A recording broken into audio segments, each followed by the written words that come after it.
अशोक भट्टाचार्य ने ऐसा क्या कह दिया कि भाजपा खेमे में बेचैनी बढ़ गई। नमस्कार, मैं रियांशी और आप देख रहे हैं खबर समय। वामपंथी नेता अशोक भट्टाचार्य सक्रिय राजनीति से लगभग दूर हो चुके हैं, लेकिन जब भी मौका मिलता है वो अपनी पार्टी का चुनाव प्रचार भी करते नजर आते हैं। सिलीगुड़ी विधानसभा क्षेत्र से वामपंथी उम्मीदवार शरदेंदु चक्रवर्ती हैं। अशोक भट्टाचार्य अपनी पार्टी के उम्मीदवार को जिताने के लिए सिलीगुड़ी की जनता से अपील कर रहे हैं। अशोक भट्टाचार्य ने राजनीति में गहरा अनुभव प्राप्त किया है।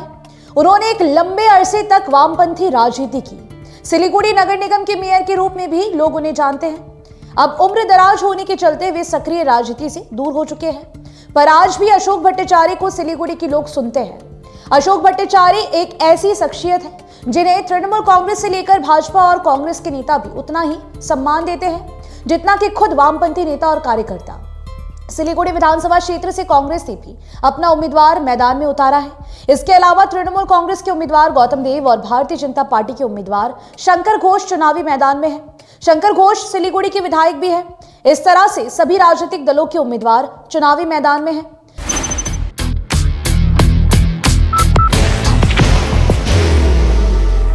There will only be one insignia. सभी दलों के उम्मीदवारों के द्वारा अपने अपने पार्टी प्रत्याशियों के पक्ष में चुनाव प्रचार शुरू हो चुका है। जगह जगह रैलियां, बैठक, जनसंपर्क का कार्यक्रम चल रहा है। हर दल अपने प्रत्याशी के समर्थन में चुनाव प्रचार कर रहा है। इस बार कहने के लिए तो कांग्रेस, वाम मोर्चा और तृणमूल कांग्रेस अलग अलग चुनाव लड़ रहे हैं, लेकिन सभी दलों का निशाना टीएमसी नहीं बल्कि बीजेपी है। इससे सिलीगुड़ी में तृणमूल कांग्रेस को एक पॉजिटिव माइलेज मिल रहा है। बाहर की भागदौड़ अब नहीं तोड़ेगा आपके घर का सुकून। SBM गोल्ड UPVC विंडोज, आपके घर का सुकून। पिछले दिनों अपनी पार्टी के उम्मीदवार का चुनाव प्रचार करते हुए वामपंथी नेता अशोक भट्टाचार्य ने कुछ ऐसा कह दिया कि इसके बाद एक तरफ टीएमसी गदगद है तो वहीं दूसरी तरफ भारतीय जनता पार्टी के नेताओं की बेचैनी बढ़ गई है। खासकर चुनाव लड़ रहे शंकर घोष तो अवाक है। किसी समय शंकर घोष अशोक भट्टाचार्य के शिष्य हुआ करते थे। आखिर अशोक भट्टाचार्य ने ऐसा क्या कह दिया कि शंकर घोष उनसे नाराज हो गए, जबकि गौतम देव बाग बाग हो गए।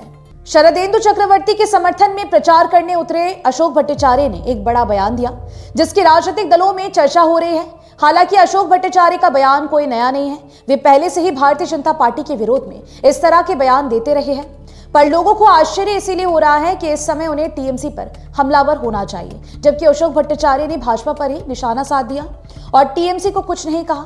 जानकार लोग मानते हैं कि अशोक भट्टाचार्य टीएमसी के विरोध में कभी खुलकर हमलावर नहीं हुए, जबकि भाजपा के विरोध में वो अक्सर हमलावर नजर आते हैं। अशोक भट्टाचार्य ने कहा कि भारतीय जनता पार्टी एक बुलडोजर पार्टी है, वो कभी पश्चिम बंगाल की सत्ता में नहीं आएगी। उन्होंने राज्य के लोगों से भाजपा को वोट नहीं देने की अपील की है।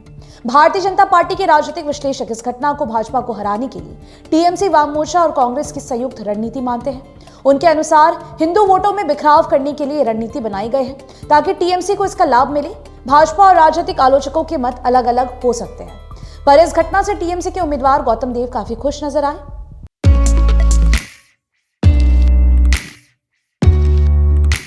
मनोकामना हॉस्पिटल, इस्कॉन मंदिर रोड, सेवक रोड, सिलीगुड़ी। उन्होंने अशोक भट्टाचार्य के बयान को हाथों हाथ लिया।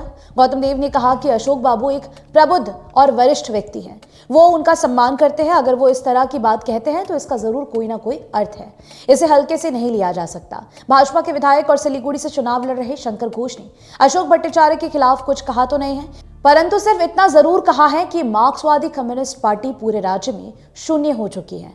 अब देखना होगा कि चुनाव आने से पहले और क्या कुछ बयानबाजी जारी रहती है। Elevate your career at IIHM Siliguri, organizers of the International Young Chef Olympiad. Earn a degree with placements in France and Mauritius. Now in Kalimpong. फिलहाल के लिए मुझे दीजिए इजाजत। बता दें कि आपके लिए पॉलिटिकल अपडेट हमारे प्रतिनिधि सुरेंद्र श्रीवास्तव द्वारा लिखी गई है। आप हमारी खबरों को YouTube पर भी देख सकते हैं। हर समय खबर समय। धन्यवाद।